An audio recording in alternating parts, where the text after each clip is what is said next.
नमस्कार, मैं हूं Amod Shrivastava. Amazing thought, amazing message, amazing information की दिशा में आज एक कदम और आगे। आज के इस दो चिंतन का विषय है जीवन का आनंद और संवाद की कुशलता।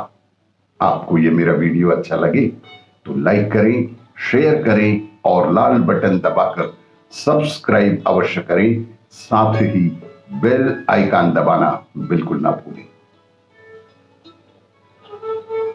आज के इस प्रथम चिंतन का विषय जीवन का आनंद उसे अपने अनुभव से जीने में है। व्यक्ति जीवन के समस्त रंगों को जिए।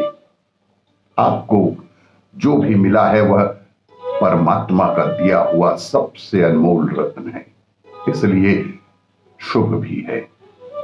जो भी उन्होंने दिया है अर्थपूर्ण है। उसमें से किसी भी चीज का इनकार करना परमात्मा का ही इनकार है और यह नास्तिकता भी है। वर्तमान के होकर रहें, जिससे आप प्रत्येक क्षण ताजगी, जीवंतता और युवा हृदय से एक महान साहसिक अभियान के साथ जी सकेंगे। गुरु ओशो कहते हैं कि जब तक आपका जीवन परमानंद ना बन जाए, इसका अर्थ है कि आपने उसे जिया ही नहीं। आप सबसे जरूरी बात और लक्ष्य से चूक गए हैं। आपके बच्चे जब बड़े हो जाएं तो उन्हें अपना मार्ग स्वतंत्रता से खोजने की अनुमति दे दें। जहां आपको लगे कि उनका निर्णय गलत है तो आप उन्हें सलाह दे सकते हैं, लेकिन दबाव तो उन पर कतई न बनाएं। किसी भी बात के लिए किसी भी तरह का दबाव गलत होगा। आप पाएंगे कि वे गलतियां तो कर रहे हैं, लेकिन उनसे कुछ सीख भी रहे हैं ताकि वे दोबारा गलतियां ना करें। गिरकर खड़ा होना ही मजबूत बनने का एकमात्र मार्ग है और यही केवल सीख कर बुद्धिमान बनने का भी मार्ग है।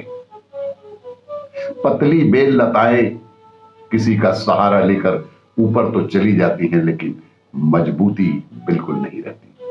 हमारा जीवन कुछ इस तरह का है कि आज वह एक चीज है तो कल वह दूसरा होगा ही।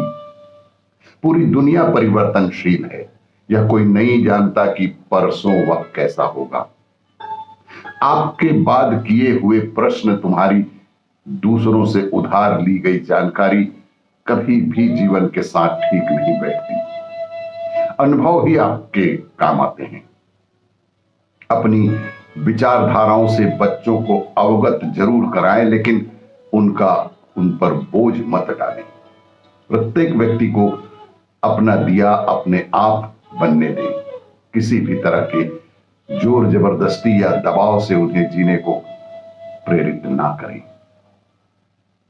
आज के इस दूसरे चिंतन का विषय संवाद की कुशलता और जीवन में खुशी।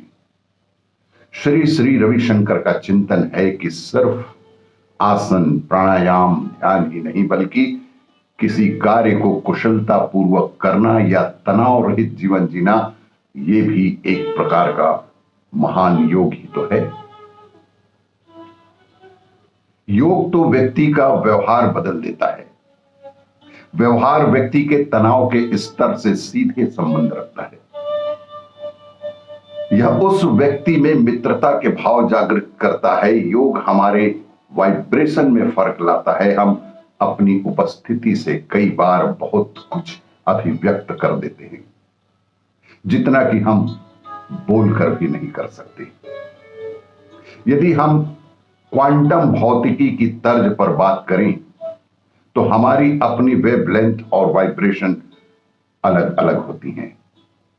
जब हमारा संवाद टूटता है तब हम अक्सर कहते हैं कि हमारी वेवलेंथ नहीं मिली।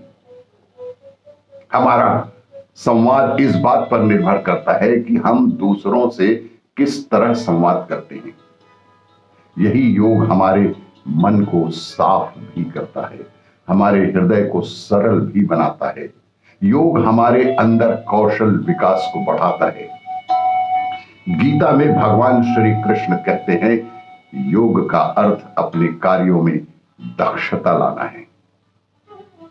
योग सिर्फ कसरत नहीं है, बल्कि किसी विशेष परिस्थिति में दक्षता के साथ यदि आप कार्य कर रहे हैं तो वह भी योग ही तो है। नवीनता, पूर्वाभास, कौशल और बेहतर संवाद, ये सभी योग के ही प्रतिफल हैं। यह शरीर, मन और भावनाओं को सार्वभौमिक ऊर्जा के साथ जोड़ता है। योग का अर्थ है जोड़ना। जीवन के समस्त तत्वों को विधिवत जोड़ना ही योग का सच्चा अर्थ है। आज हमारे यहां भी बड़ी संख्या में लोग अवसाद के शिकार हो रहे हैं। दुखी लोगों को देखकर यह पता चलता है कि हमारे पास कितने तनाव हैं, और यदि संवाद की कुशलता हमारे पास है तो जीवन की सबसे बड़ी खुशी आप प्राप्त कर सकते हैं। आपको यह मेरा वीडियो अच्छा लगे तो लाइक करें, शेयर करें और सब्सक्राइब अवश्य करें। धन्यवाद।